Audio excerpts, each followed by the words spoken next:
Let's go. All right, well, welcome to RU 703. Good to have you all here tonight. What is this? It's Thursday. I knew that. It's Thursday. That's good. I'm on this. We changed having RU from Thursday to having it on Thursdays now, so I got a little bit confused. Yeah. Huh? Anyway, so just good to have you all here. We're just here to help each other find, maintain, and grow our walk with the Lord. And I really hope, I pray that God's working in your life, that you're allowing Him to do something in your life, that you're listening to Him as He speaks and doing what He says. I have started. So. Okay. From the inside, they just come out. Okay. All right. So, yes, I do. So anyway, where am I at? Don't have this. I do have the screen. It's there, but it's not working for me because it's angry. There we go. Angry screen. So I completely lost wherever I'm at. Our 10 principles are, we're going to go over those in just a minute. So, you know, when there's not much there, it's easy to lose wherever it is up there. Our 10 principles are just ways to make good decisions, okay? Ways to make good decisions. And life is all about making decisions. We have to make the right decision. And again, it's best to make the decision before it comes up, to pre-make decisions, have them ready to go. When I was in the restaurant, we used a lot of pie shells, like thousands of them every month. And so we wouldn't make them as we needed them. We'd make them up ahead of time and freeze them so that when we had them, they were just ready to go. We didn't have to stop and do it. That just popped into my head as a good illustration. We just need to have them ready to go, because when it's time to make a decision, usually we're not in the shape to make it, and we're not in the mental shape, the emotional shape, or the spiritual shape to make it. But if it's already made, then we can get through that thing without losing ourselves. So that's what these 10 principles are. And you're just going to have to look at the little thing up here because the screen's not working. So number 1 says, if God's against it, so am I. Number 2, every sin has its origin in our heart. Number 3, it's easier to keep the heart clean than to clean it after it's been defiled. Number 4, we cannot fight a fleshly appetite by indulging in it. Number 5, small compromises lead to great disasters. Number 6, those who do not love the Lord will not help you serve the Lord. Number 7, our sinful habits do hurt those who follow us. Number 8, it's not possible to fight a fleshly temptation with a fleshly weapon. Number 9, we lose our freedom to choose when we give in to temptation. Our consequences are inevitable, incalculable, and up to God. And number 10, God balances guilt with blame. Accept the blame for your actions, and God will remove the guilt. And all of these are, what I've discovered in my life is I have a tendency to kind of live in one of them for a season of time. That's just kind of the one that God works on me with. And I wouldn't even know, I wasn't even thinking along those lines. Probably, I don't even know where I'd say right now. Small compromises lead to great disasters, probably. Just God's really been on me to keep things small between He and I. To not let things build up. When I do wrong, He calls me on it right away. He always does. But I'm learning to listen right away. I think that's the better way to say it. I'm learning to listen right away so that I can get it right and just get back on track and go on, rather than allowing things to pile up. Because when I let things pile up, it gets harder to hear Him. There's more earwax in my ear, or whatever you want to say, and it just gets harder for me. He still talks, but it just gets harder and harder for me to respond. So that's kind of where He's got me. And then Psalms 1, we'll go ahead and look at Psalms 1. That's over here. And Psalms 1 says, blessed is the man that walketh not in the counsel of the ungodly, nor standeth in the way of sinners, nor sitteth in the seat of the scornful. But his delight is in the law of the Lord, and in His law doth he meditate day and night. And he shall be like a tree that by the rivers of water, that bringeth forth his fruit in his season. His leaf also shall not wither, and whatsoever he doeth shall prosper. The ungodly are not so, but are like the chaff which the wind driveth away. Therefore, the ungodly shall not stand in the judgment, nor sinners in the congregation of the righteous. For the Lord knoweth the way of the righteous, but the way of the ungodly shall perish. And again, a lot of the 10 principles come from this psalm right here also. It tells us where to walk, where to stand, where to sit, who to be with, who not to be with. And that's what a lot of life is about. I know when Jason teaches, a lot of the things he says are go back to many, many times. Be careful who you hang out with, because we are so easily influenced. And we just have to be cautious of that. It's not a matter of, how would you say, good people, bad people, as much as where are they taking you and where are they not taking you? What are they influencing you toward or away from? Because, there's a lot of what we would call decent people out there that are not going to encourage us to be with God. They're going to encourage us to be somewhere else, at a ball game or a sporting event or, I don't know, a vacation, something, as opposed to being in church where we're kind of supposed to be on a regular basis. And it's not that they're bad people. They're not taking us out to the bars and stuff. But it's easy to say, well, this is really fun. I really enjoy this. I like these people. But we've got to be careful who we allow to influence us. I think what I have for you today is Proverbs 23:17. Proverbs 23:17, let not thy heart envy sinners, but be thou in the fear of the Lord all the day long. Let not thy heart envy sinners. And I've been talking about this in several different directions to a lot of the kids in the high school recently. Matter of fact, I had a long conversation today with a couple of the kids, and it was really hard for me to get them to understand that they're envying sinners in the things they're doing. Just the words they speak, the words they speak. Because one of them said to me, I'm going to get this word. I've never heard it before this morning. It was brand new to me. Somebody said, I look ratchet. That's what they said. So-and-so said, I look ratchet. And I go through my thing. What? And so they repeat it to me. I'm thinking I'm not hearing. My thought is they must have said something else. And so like 3 times, and after about the 3rd time, I said, now wait a minute. What was that last word you said? Because what I heard was ratchet. And they said, yeah, that's it. I'm like, okay, now we need to stop. What does that mean? Because I have never heard that. It's evidently a new expression, and it means you don't look good, you're all messed up, you're like unkempt or not, whatever. And I'm like, okay. And then the other one the other day, earlier this week, then I forgot what the meaning of this word. Maybe Elijah could tell me. They said something about, and they used the word cap. Like cap, that thing on his head, but that's not what it means. And it doesn't mean to shoot him. What does it mean now? Like to lie. To lie, yes. And so they used that word in a sentence. Yeah, exactly. I said, and I repeated it to me 3 times, 4 times. I've never heard that. So tell me what that word means. Define this for me, because I know what a cap is. And I learned what, cap is, like that. I'm going to cap somebody. And so they told me, and I thought, and I said, now, number one, I love the English language, and I hate it when people just do that. Although I do misuse words purposefully. I try to misuse words on purpose, try to get your attention and things like that. I do that. So I guess I'm kind of guilty of it.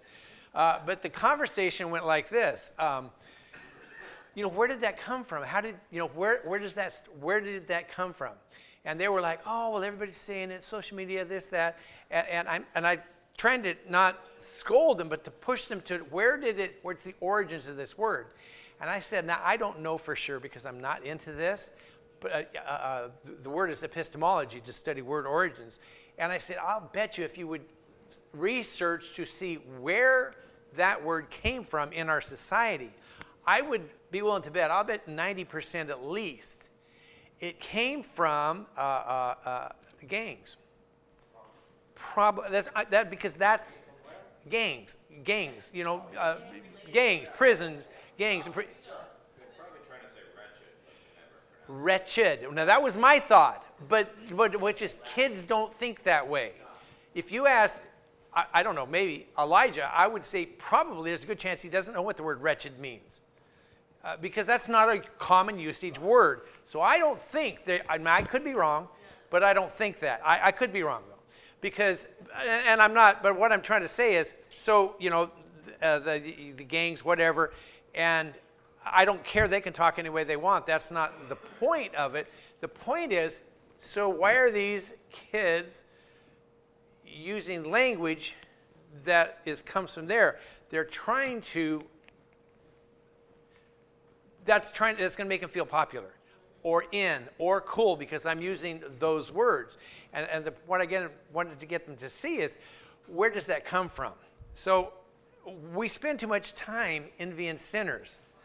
Those who do not walk with the Lord, our heroes, a lot of times, the people we look up to, the people we want to emulate, that's what they're doing there in some ways, are much too often not Christians, or they are backslidden Christians who just live for themselves.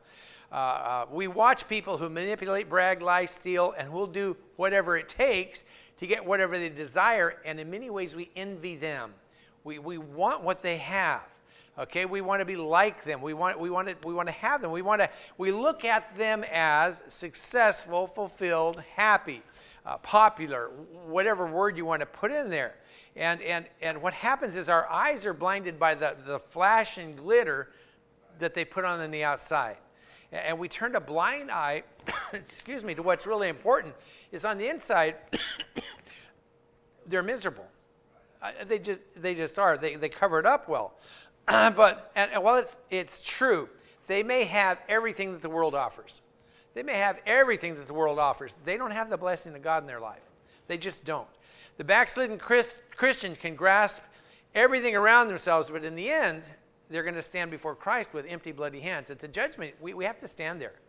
And if we've gotten all the stuff that we want in this life, that's not going to help us any, because none of it goes with us. It just doesn't. And even the most successful lost person, they may have everything their heart desires, and they've just got it all. And I don't know. I'm not here to say what's going on inside of them, but they're going to wake up in hell one day because they don't have salvation. So they don't have the most important thing. And so if we set our eyes on those things, we're setting them on the wrong direction. If we set our eyes on Christ, if we determine a purpose to follow those who are following Christ, God will bless us. I don't have to try to chase after blessings. I just have to follow Christ. He takes care of me. My job is to obey, to do whatever he says, and he's going to work the stuff out. When I walk daily in the fear of the Lord, when we commit our works to him, he's going to establish our thoughts. When I do all that I do from and for God, as I do that, he creates the proper thought pathways, I guess you could say, in my mind. He's the one that establishes the proper thought process. How do I control my thoughts? I establish my works for the Lord. And as I do that, excuse me, I got something in my throat. As I do that, as I commit my works to him, he takes care of ordering my thoughts, establishing my thoughts, getting them to be where they need to be. It's really hard for me to control my thoughts many times, although on some levels I can. But thoughts just come. And sometimes it's really hard to get ourselves away from that thought. And when I'm having trouble with those issues, because I have a lot of troubles in that areas, I commit my works. I commit myself to doing something for God, whether it's reading the Bible, studying a lesson, or just doing something to help someone. But I put my focus on Christ and what he wants me to do. And as I do that, he takes care of the thoughts. I don't have to try to do it. He does it, because I can't, but he can. So we have to allow him to do that. Our thoughts will be God thoughts. Our desires will be his desires. We'll feel with his emotions. We'll think with the mind of Christ. We'll be conformed into the image of God. When we declare God to be our master, now he is. If we're Christians, he just is our master. That's a given. But he leaves us the choice. He lets us choose who we choose to follow. That's our choice. So when I willingly declare God my master, when I willingly obey him, when I do that, I receive his benefit package. Okay? His benefit plan has full medical. It's going to take care of everything in my life. There's no copay on it. Okay? There's 100% coverage. None of this 80-20 stuff. All of it's taken care of. Everything. There's no, we don't cover that. He does. All of it. And when I willingly declare him master, and when I willingly obey and follow him, that's part of the benefits that come with it. I don't do it to get that. It's something, that's why it's called a benefit. It benefits me. I'm here to serve him and do what he wants, and because he wants to, he gives me the other. Okay? He has full unemployment plan that guarantees us full benefits whether we have a job or not. Now, I don't mean whether we're working for him or not, but however, I'm just kind of an illustration here, so you cut me a little slack on this, all right? We're always working for him, and his retirement plan. Oh, my soul. His retirement plan. New body, perfect place to live, no more sorrows. That's a great retirement plan. And I don't have to worry about retirement because when it's time, he takes me home. There's nothing there. He takes care of all of it. So, but here's the deal. When we envy sinners, when we strive after the sinner, that stuff, we're striving after counterfeit money and a benefit plan that's a total lie. The money we receive, the payment we receive, the adulation, the fame, whatever, it's counterfeit. It's useless, and all the things that the devil promises are lies. None of it works. We're trying to hold on to $1 for a second. That's all we get. We get that dollar, and it's gone. Okay, God offers us unlimited riches starting at this moment, forever. He gives us everything. We don't have to grasp the little things. And what I was trying to get the kids to see, the young people, and I'm not sure if they got it. It's like, why shouldn't I use that word? Is there anything wrong with saying you look, what did I say, ratchet? Yeah. Is there anything wrong with saying, you're ratchet? You know, it's like, you're tight. I don't know. But that it's not a cuss word. It doesn't anything else. And what I was trying to get them to see was this. If I come to church, I'm 65 years old. Let's say I don't know anything about church. I'm struggling. Somebody's invited me to church, and they're trying to witness to me, and I'm like, I don't really know about that stuff, that Christianity stuff. I don't know if it's good or bad. I'll come and check it out, and I'll try it out. So I come to the church here, and people are friendly because they are, and I'm like, hey, I like that. They're really friendly. They're very very kind. They pay attention to me. I listen to the singing. I like the music. I kind of like. It's not just this weird stuff that's out there sometimes. I enjoy the preaching because, preacher is a good speaker. He's easy to listen to. He does, says all. And I like what he said, too, because I believe that we have a resonance inside of us for truth. I believe that. It kind of goes well somehow. And so after the service, I'm out, maybe outside, not in the foyer, because I did that the other day, and I couldn't hear a word anybody says. Somebody's talking to me, and I'm like, yeah, that's good. So I have noise, because the noise in here, all that in that foyer. So we're outside, and I'm with my wife or whatever, and there's a group of teens over there. They look good. They're not bad.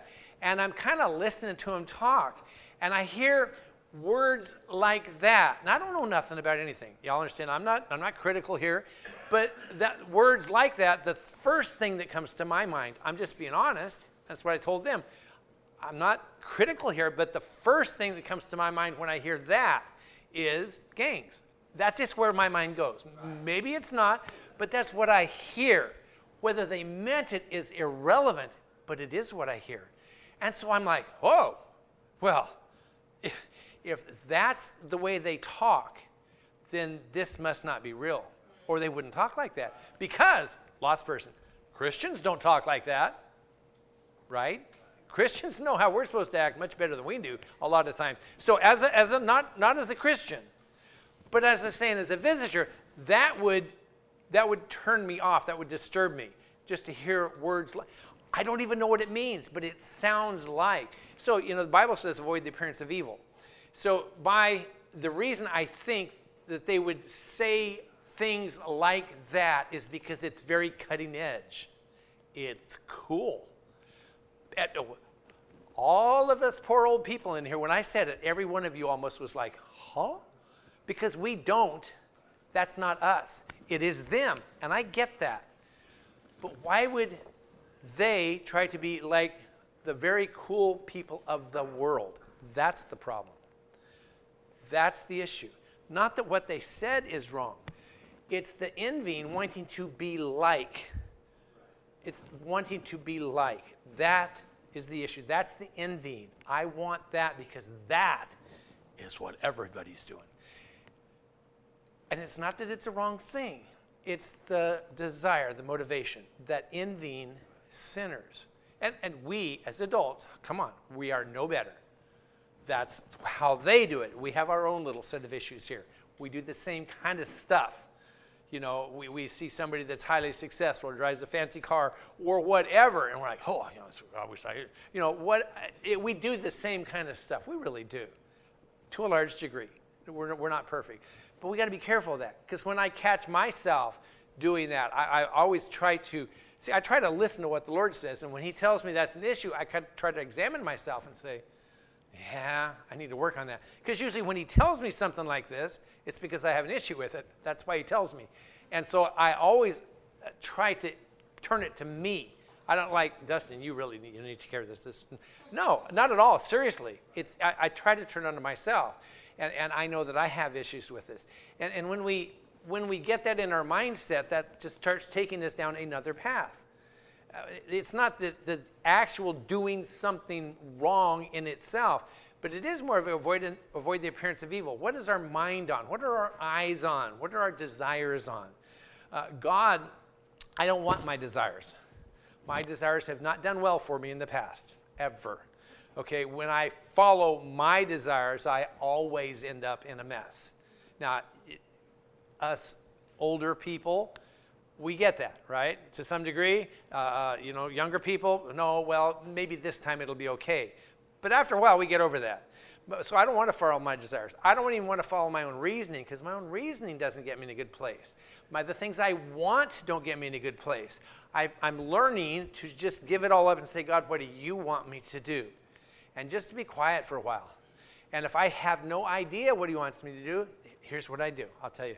I get up in the morning, and I do what I know I'm supposed to do. I open my Bible, I pray, I open my Bible, I say, God, you got to talk to me. I've got to hear you, God. I know you're talking, I've got to hear you. Please, I've got to hear you. And I go until I hear him. And then I explore it. And that gets me started. And it helps me to stay grounded. It helps me to stay right. It helps me to do, what does he want me to do today? I don't know. But I know I'm supposed to go to work, and I know I'm supposed to be here a certain amount of time. I know I'm supposed to do certain things. I know I'm supposed to, you know, so I just do those things. You know, I'm having issues with kids. I don't know how to do, I don't know how to deal, don't know what to do. I know I'm supposed to be kind. I know I'm supposed to be tenderhearted. I know I'm supposed to be forgiving, and I'm going to work on that. I can't act out of sarcasm. I can't act out of anger. I'm going to work on that. See, and by the end of the day, God has taken me where he wants me to go. And it doesn't matter if I don't know where it is. It just doesn't matter, because I know today he took me where he wanted me to go. And this envying thing, that's one of the things I've got to watch not to do. So I watch it. I try. Does that make sense a little bit? All right. We'll get out of here. Quinn? Yeah.